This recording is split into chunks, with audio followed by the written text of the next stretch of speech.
Thanks. Can everybody hear me all right? Yeah. I'm glad that I get to follow up lunch. It's not as though anything transcendent happened before that, huh? So, we're going to talk about type. And that, to me, is transcendent. That is a fantastic topic for me, and I could talk about type all day. First, I'm going to go off of what Jesse said and just tell you a little bit about myself. I'm the creative director at Typekit. I have my own studio called Mighty in Brooklyn. I teach at the School of Visual Arts. I'm creative director at Listapart, and a co-founder and designer of Bookapart. I have my own site. I used to be on the AIGA board, but my term has ended. And I also founded a community for type people, basically to chart all of the typefaces in the world, kind of like an IMDb for typefaces. And I tell you all of this not to explain the bags under my eyes or why I never sleep, but to tell you that everything that I do all day long deals with visual communication. And more times than not, it has something to do with text, type. Most of the ways that we communicate are with type. So it's not a jump to say that I'm a bit of a font geek. Would anyone else describe themselves as a font geek? Oh, really? That's it? Come on. I'm going to cry. Yeah, you all hate happiness. That is amazing. Well, all right. This next 45 minutes is going to be very poignant for you. I can pinpoint the time when I became a font geek. It was when I was in college. I was sitting at a diner with some friends, and I remember looking up across the table from my menu at their faces, and there was just sort of shock, like wide open mouths, just surprise. And it was then that I realized that I had just been ranting for about 5 minutes on the typefaces that were being used in the menu. And my friends were horrified. And it was because I had been going to all these design classes and learning about typography. This door had been opened for me, this door to understanding just a little bit about type. And once that door was open, I could never go back through it again. I was always going to see the typefaces that were being used on menus and signs, on websites, everywhere. And this does not make you popular with people, surprisingly. It makes you say inane things to your friends and family, especially when you go out to eat. I can't believe they use that typeface. This is a Chinese restaurant. This is a steakhouse. Why would they use that? Things that no normal person would say. And it was because this door was open to me that I really developed like a deep affection for typography. I love looking at typefaces, finding out about new typefaces, where they're from, using type, designing. I love all of this stuff, and it's a really big part of what I do every day. And once this stuff came to the web, I mean, now we have tons and tons of services that offer fonts to be used on websites.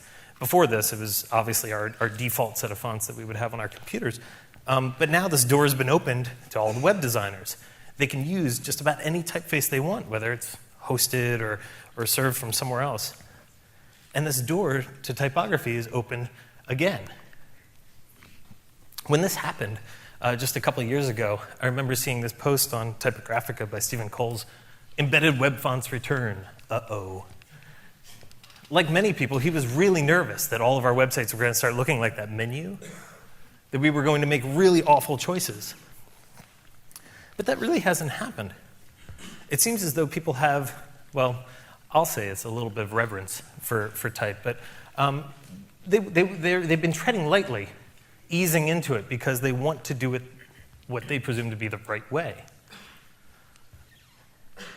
And a lot of people wonder why this actually matters. Why does type matter? This is an example that I think really points out why it matters, but this is something personal to me. In New York, I get this magazine called The New Yorker, and they use this typeface in the headlines. You can see it. It's kind of the really contrasty, sometimes condensed, sometimes extended, all caps headline font. It's called Urban Gothic. And they use this for all of the headlines throughout the magazine. And they use it so much that it's actually the nameplate of the magazine, too. This is their website. And now they use it here, too. Well, I should say they've always used it. But they used to actually employ people whose pretty much sole job was to sit around cutting headline images all day long and uploading them to the server. But now they're actually using the typeface on the web page. So this is all of the best things that we like as web designers, searchable, indexable, selectable text that's really friendly to people. But it also has the benefit of reinforcing that visual identity that they have. This is a typeface that's very distinct, and if you were to use it in one of your own projects, you would have to combat all of the associations it already has with the New Yorker. This is strengthening the visual identity, being able to use that typeface that's so strongly associated with them across different platforms. This is why type matters, just one of the reasons why type matters. And it's at this point that I like to draw a line in the sand and say that if your type is bad, the design fails. It doesn't matter how well considered your layout is, how wonderful your code is, the colors, the imagery, anything else about the designs you make. If the type is bad, it fails. This is because type is not something that gets relegated to the end of a project. It's not something that just pretties it up. Type is an equal player. It needs to be considered at every step of the way. It's hard-lined, but I think that it's an important distinction. This is an image from a presentation that was given in New York. This panel of people as designers who, at one point in their career, were responsible for some of the MTA signage systems and maps in New York for the subway.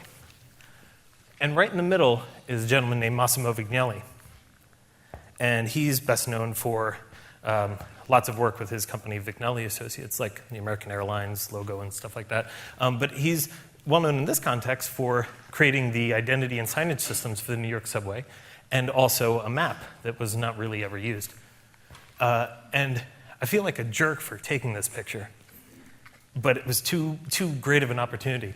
This is this is a sign made off of his guidelines behind him in a subway station not far from my house on Atlantic Avenue. This is one word, hyphenated twice on a sign. Do you believe that? This exists out in the world for people to have to read and navigate by.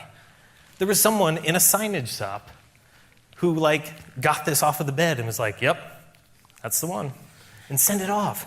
That's amazing. I don't know if he even knows that this exists. I think he would, I don't know what he would do.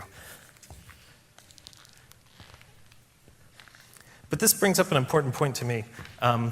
Readability doesn't actually mean can you read it. It means do you want to read it? Just because that sign has letters on it and we can maybe get a word out of it doesn't mean that people are actually going to read it. We have to imbue our designs with a desire to read something. And as we know, working on the web brings its own constraints. We have different devices, different screen sizes, responsive design. All of these things contribute to things that we have to deal with when it comes to type. I know that when I teach at SVA, a lot of my students get caught up in learning about typography. They want to know if there's just a book that they can read to learn, and then they will know typography. And this is really challenging for them because type is hard. Type's really, really hard. I mean, there are loads and loads of fonts out there. How do you make a decision on what typeface to use? And these are highly specialized skills. People go to school for years to learn about typography. I like to think that it just has something to do with how we look at type, understanding how to see type, and understanding the distinguishing features of typefaces and why those are important and what they do. If you were to take the whole of typographic knowledge in the world, everything that's known about type, I think that you just need to know a little bit. enough to be dangerous, enough for that door to be open so that you can then further your knowledge. But enough of a baseline where you can jump off from there and learn some more beyond that. Something to make the designs that you have now better, informed, so that you feel confident in the decisions that you're making. Also, this chart looks like the Death Star. It's for you.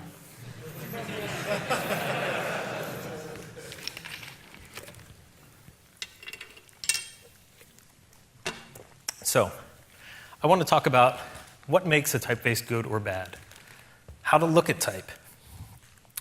I want to talk a little bit about how we actually read and how typography affects that, as well as some considerations for design and how to choose typefaces. So, what actually makes a typeface good or bad?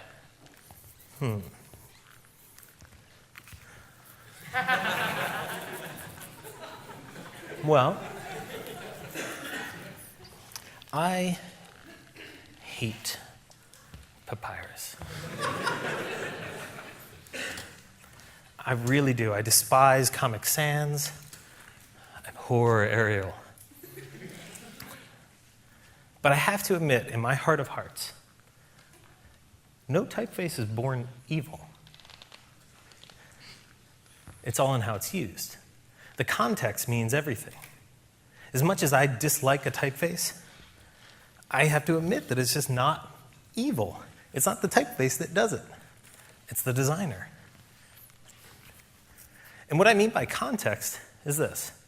This is the 100,000th Big Cartel, or this is celebrating the 100,000th Big Cartel store. And this is a feature in an interview with this woman named Lillian Crow.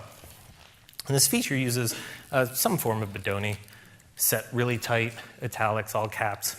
Bodoni is a typeface that, over the years, the associations with it have always been high-end department stores, really kind of high-class stuff. And the context here is interesting because it's using that association and relating it to this woman who makes jewelry and clothing by hand in this sort of charmingly dingy studio. It's this juxtaposition that gives it a different kind of context. This isn't what we would expect from a typeface like this being used here, but it gives her a different air of excellence. So how do we actually look at type? Well, first off, I think it's important to know that type is a beautiful group of letters, not a group of beautiful letters. We can get very easily caught up in all the pretty letter forms, especially ampersands, but that is not what type is about. Type is about looking at words, looking at paragraphs, looking at headlines, seeing how actual communication is happening through lots of type. And because of that, typefaces have inherent roles. And when we're talking about type on the web, we're basically talking about two kinds of roles. Display faces, which are typefaces basically meant to be used large. These have more ornate features generally, a lot more contrast, things that are a little bit more decorative, and usually we'd use these in sort of short supply. You wouldn't want to have a lot of these going onto your page. And text faces, things that are supposed to be used in running text. Lots of running paragraphs of words, meant to be read. These generally have like a higher X height. The focus here is on legibility, so there's less contrast in the strokes of the characters. And it's because of this little notion here that I look for workhorse typefaces when I design. And what I mean by that, if we look again at Bodoni, a very elegant typeface, wonderful, like long, spindly serifs, lots of contrast. It's very elegant. But when we see it at a text size, all of those things that make it elegant detract from it being legible. Those thins become really thin, and they just drop out. It becomes very distracting to read any amount of text in this typeface when set small. Compare that with something like Meta, a typeface that was made to be used in running text. High X height, very low contrast. At text sizes, it looks great. You can read that from the back of the room, I'm sure. And what's more, all of those things that make it a very legible typeface contribute to it being interesting when it's used large too. So when I say workhorse typeface, a typeface that can be used in more than one context. You can use this as text, as headlines, subheads, whatever, and get a lot more variety out of just that one asset. Because we're loading all these assets onto our pages, I think that you need to get as much capability out of each one of those assets as possible. So I use stuff like this. This is Proxima by Mark Simonson. 3 different sizes. We have regular, condensed, and extra condensed, and then lots of weights in each of those, from really thin to really heavy. Using a single family like this, you can get a lot of variety and achieve tons of hierarchy just within a single family and not have to muddy up your visual system more than that.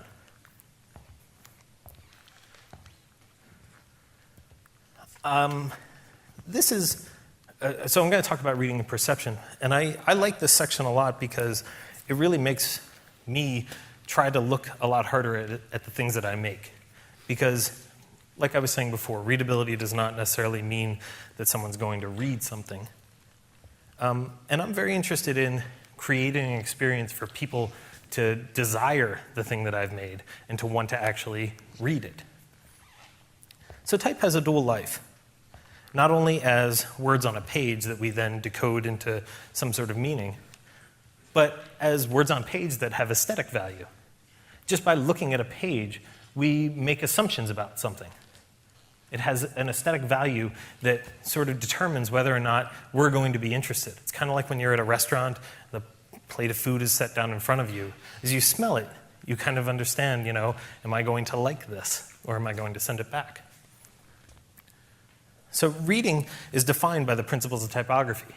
Size, line length, height, color, all these things contribute or detract from someone's ability to read. So I'm going to show you what I think most people think others see when they're looking at their stuff. Say that we have a chunk of text. Most people think that when you design something like this, when someone is going to read it, they see the entirety of it. They see your nice type choice. They see how well defined all of your type is, the line length, and the carefully considered spacing. But I think people see something a little bit more like this. It's texture. It's content. They only notice it when something isn't right. What's more, because we don't see the entirety of it at any given time, the way that our eye runs across the page, it does these short little jumps, what's called a saccade. And each one of these takes just a fraction of a second. And with each one of these jumps, we gobble up a few more letters, and our brain assembles them into words. Sometimes we go forward, sometimes back. And the length of this saccade is actually dependent on how familiar you are with the information or how adept of a reader you are. So if you're, say, a scientist reading science stuff, you might read faster when you're reading that science stuff. But when you're reading, say, someone else's handwriting, something that isn't as familiar to you, that saccade might be a lot shorter. And each time that we stop for that fraction of a second is what's called a fixation. And in that moment, we see a little bit of this very clearly, and everything else is just blurred out. Our eye only picks up that one important speck, and it pieces it together. What's more, if we were to cover up the bottom halves of all these letters, you can still kind of read this. That's because most of the information of what makes a letter, what makes it discernible, is contained in the top half. If we flip this over and cover up the top, it becomes a lot more difficult. There's just not as much information of those letters in the bottom halves. Why do I tell you all this? I don't think that you need to consider this so precisely every time that you design, but you have to understand the impact that the letter forms and the fonts that you choose have on the reading experience. Everything that you throw in the way of that can be distracting. There's so much content on our pages already, and putting up any sort of walls in front of that can be detrimental. Let's take a fairly basic website, Huffington Post, and look at this. Those are tags. Biggest fast food chain, biggest restaurant chain in the world, largest restaurant chain in the world. Is this at all meaningful? This is taking up space on a page. Typography can't save this, but I think that the content that we put on our page has to mean something, and typography can aid in that if it does mean something. This is an idyllic example from a site called Stories and Novels, but you can see here that the reading experience is what's being focused on. It's obviously inspired by a book, but there's lots of white space, healthy text size, good line length, good contrast. They want you to come in here and feel comfortable reading.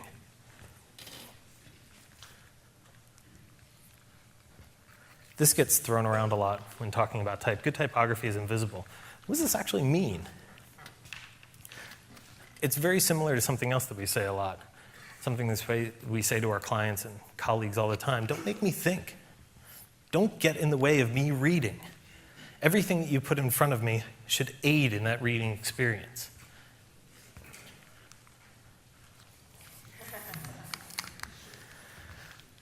Every so often, usually once a year, there are articles like this come out. Educational benefit of ugly fonts. There's one from the Times, same thing. It's like when that one website that's really ugly somehow manages to overcome that and succeed at something, and everyone's like, aha, design is useless. Ugly websites are the way to go. This is a quote from that Times article. New research finds that people retain significantly more material when they study it in a font that is not only unfamiliar, but also hard to read. You think about that, it's sort of true. So the study cites this experiment using what they're calling a disfluent font on top, that's Comic Sans, versus a fluent font on the bottom, that's Arial.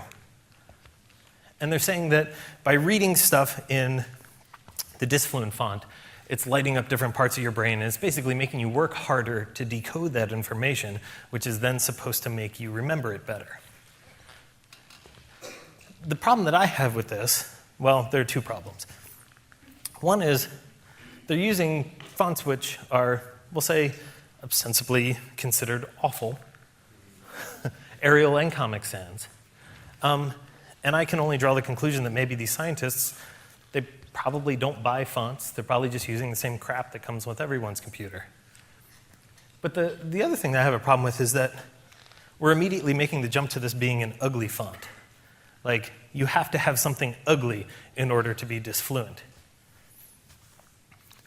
It really comes down to contrast and quality. This is a typeface, part of a typeface family made from the London Science Museum, the basement of the London Science Museum, in sort of a children's program for reading. It's called Sassoon, and it's based heavily upon writing, actual handwriting. So the letter forms sort of mimic that. This has the benefit of not only being attractive, but it's disfluent in that same way that handwriting can be, but it's not ugly. And it helps children actually learn how to handwrite. This is more of what we should be striving for, at least in that context. I always hate that sort of like ugly design, ugly fonts, ugly websites are in because this one thing succeeded. Typography is an art of contrasts. I guess that's all I had to say about that part. So what are some considerations for design? First off, if anyone's ever told you that there are rules to typography, I would say that they're wrong. There are no rules to typography. There are principles. There are best practices. There are guidelines. There are things that work most of the time, but there's nothing that works all the time. Some of the best typographic pieces out there have come about by breaking those principles or those proposed rules. I like to think of it more as an art of imperfect precision. You can make a good guess at how well something is going to look. Make sure that the type size is good for that typeface, and so is the line height and the color, and it seems legible. And that's going to be a really good approximation of where it should be. But there's nothing that's going to work every time. It's because of this that I like to practice sort of an art of reduction. I like to limit the amount of stuff that I use in a design so that I don't have to worry so much about the visual language getting all messed up. Basically limiting the number of factors involved in creating a design. So this is a website that I made for a friend back in New York named Liz Danzico. This is her personal site. And it's just a basic blog, but I'm using one typeface here, Scholar. And I'm achieving a lot of good hierarchy, a lot of good distinction and emphasis just with this one typeface used at different sizes, different weights, different ways. It doesn't take a lot, but simplicity is really hard.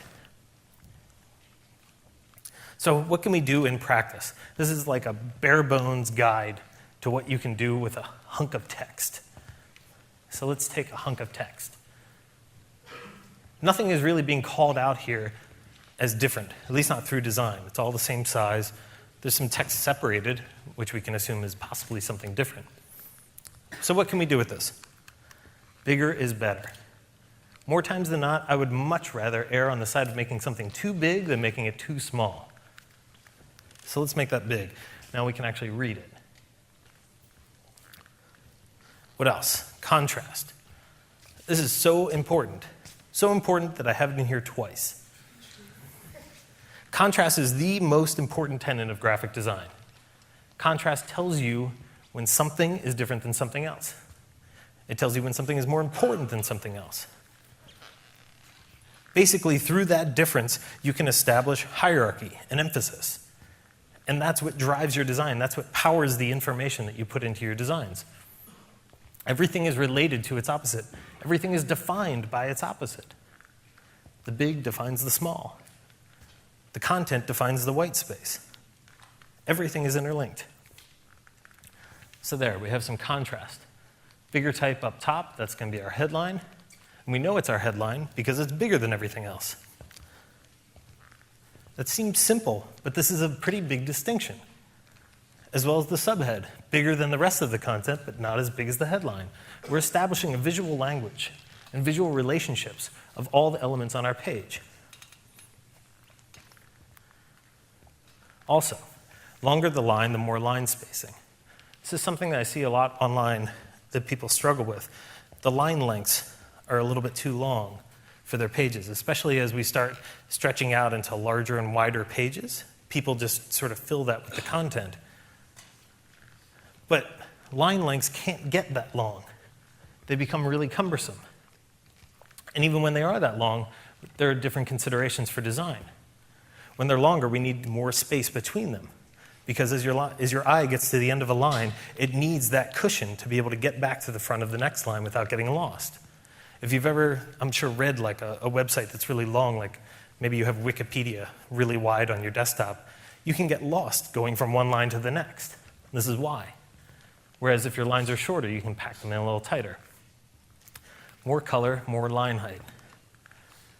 All typefaces have color, and I don't mean the actual hue, but sort of a gray value. If you squint your eyes, you can see kind of a gray value over that text.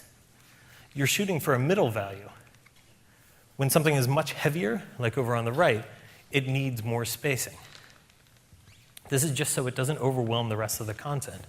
Really, really simple practices that work most of the time when you're dealing with type. And these are super simple things that you can do that will improve your designs immensely. Also, there's a lot of stuff out there now offering greater control over type, one of which is a pretty good one from the guys at Paravel in Austin called lettering.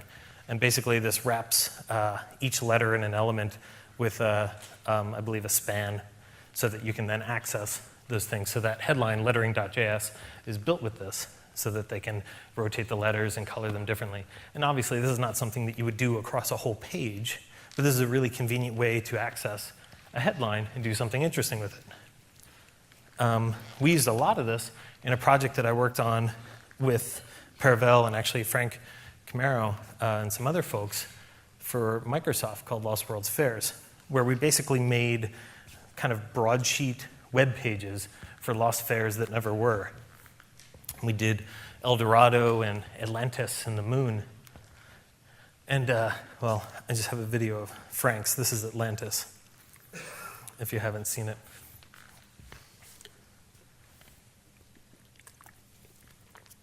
So I learned something interesting on this project.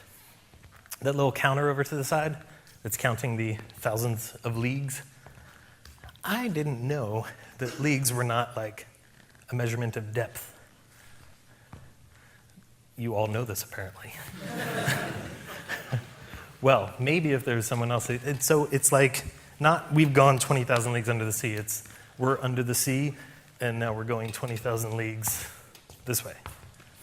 Interestingly enough, after I looked up what a league was, I found out that it's fairly archaic. I believe it's related to the distance a human can walk in 3 hours. I think that's what a league is. That's how they define it. Yeah. Anyway, so we used lettering.js on this to basically kern letters.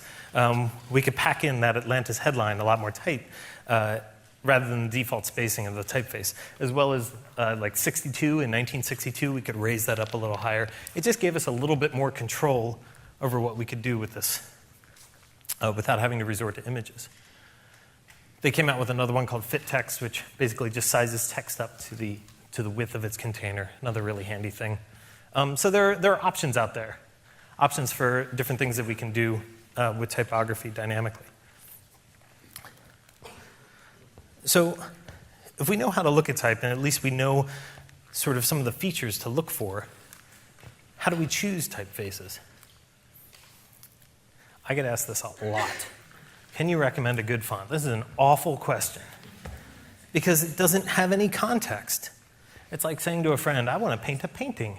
What color should I use? Like, it doesn't actually mean anything.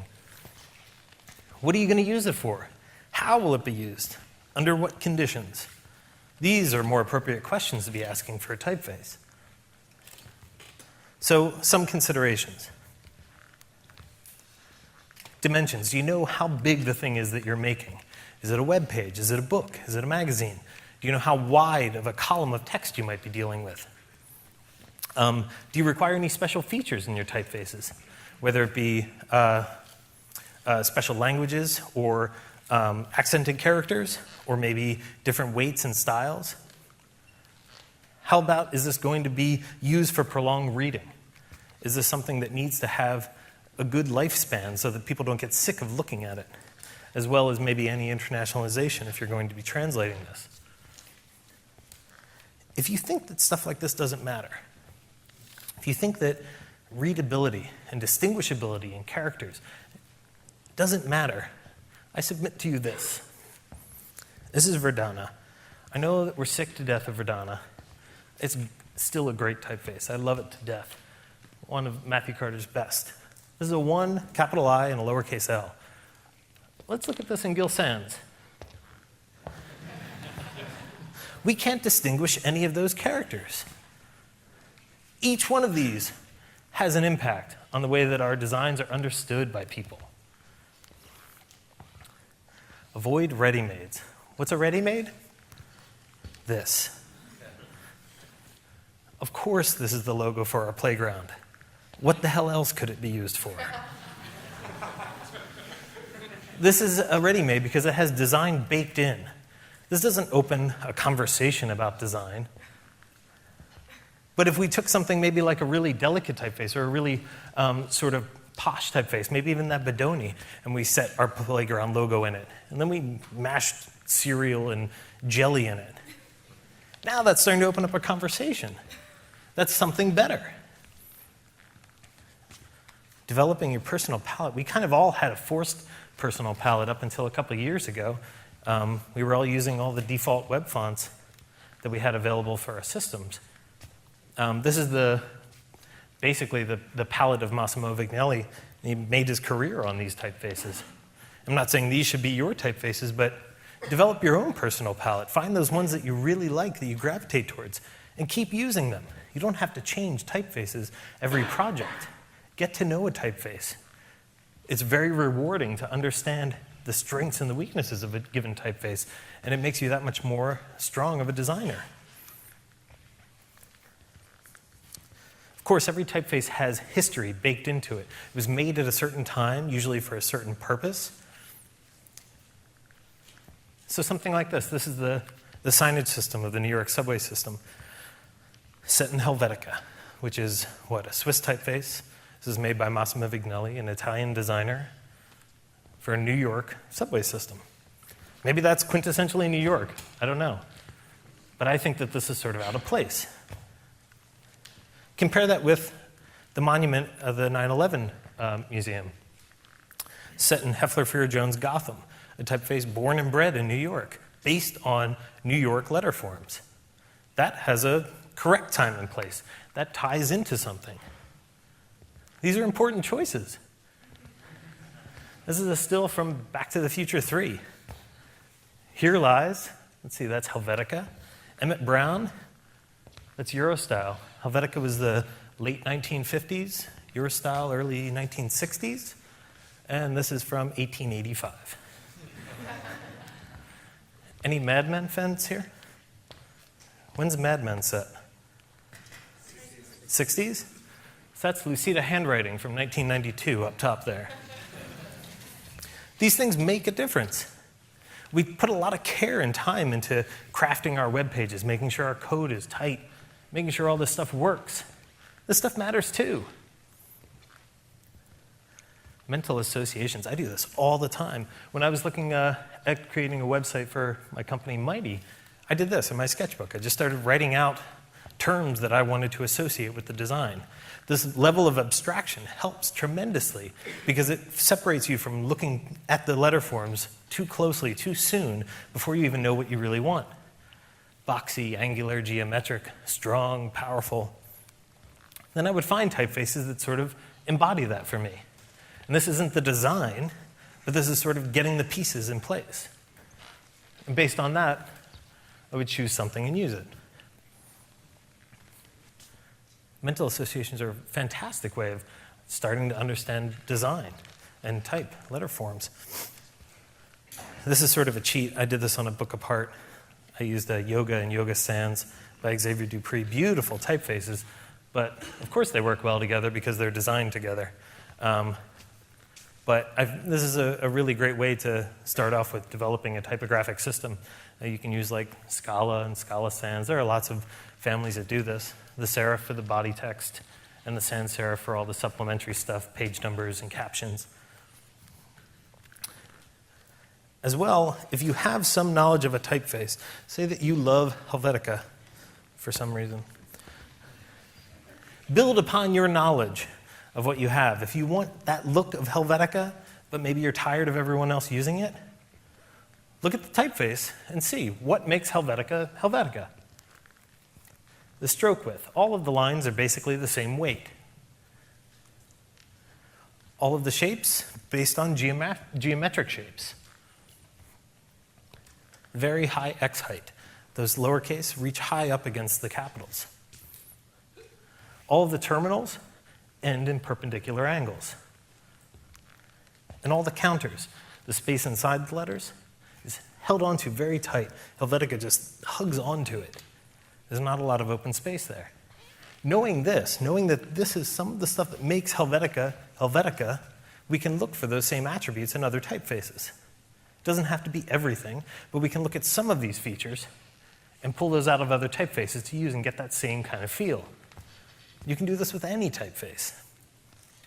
These are just some pulled from an article series at Typedia by Stephen Coles called Cure for the Common Web Font. Most importantly, try it out. So many people don't do this. I watch my students just sort of go from like no idea to printing something out to hand in. And I don't understand it. They don't even test out some of their ideas. When we were doing that Lost World's Fair project, we collected all of our content, did a bunch of sketching, of course, but then we started doing stuff like this. Just seeing the way that type looked in space, metaphorical space. And I think that this is really important because it makes you understand the amount of room that it takes up, how it looks big, how it looks small. I do this all the time. And of course, the finished piece. I have so many documents that are just full of stuff like this. Just passages in certain typefaces. Trying it out, seeing how it reads, looking how it feels in sort of long-form text, short-form text, short columns, wide columns, big sizes, small sizes. And this lets you live with it. It lets you understand how other people are going to see it. It gives you a very real impression. So,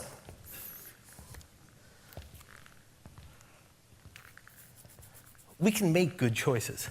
We can understand that everything that we design is going to be put in front of someone, and they have to understand it too. We can make good choices in type. We can choose good typefaces, pair good typefaces, not make hokey decisions. We can respect the people that we're designing for so that they feel respected. This is a website that came out earlier this year for Voltage Fashion Amplified. It's sort of a rock and fashion show in Minneapolis. And besides being a horizontally scrolling website, which is about the only knock I think I can make on this, all of the type is using real fonts. And it has like this poster aesthetic, but everything is real here. Even the skewing of the type, it's using CSS matrix. Fantastic. It doesn't distort the type, it looks really great. And all of this is just real. A couple years ago, this would have been a Flash website or images. But now this is actual type on a screen that we can select, we can search. This is what great typography on the web aspires to be. This is the kind of stuff that we can make now. It's a really, really exciting time to be a designer. I think this is the best time to be a designer. All of the pieces are sort of laid out on the table for us now. We can make great websites. We can use great type.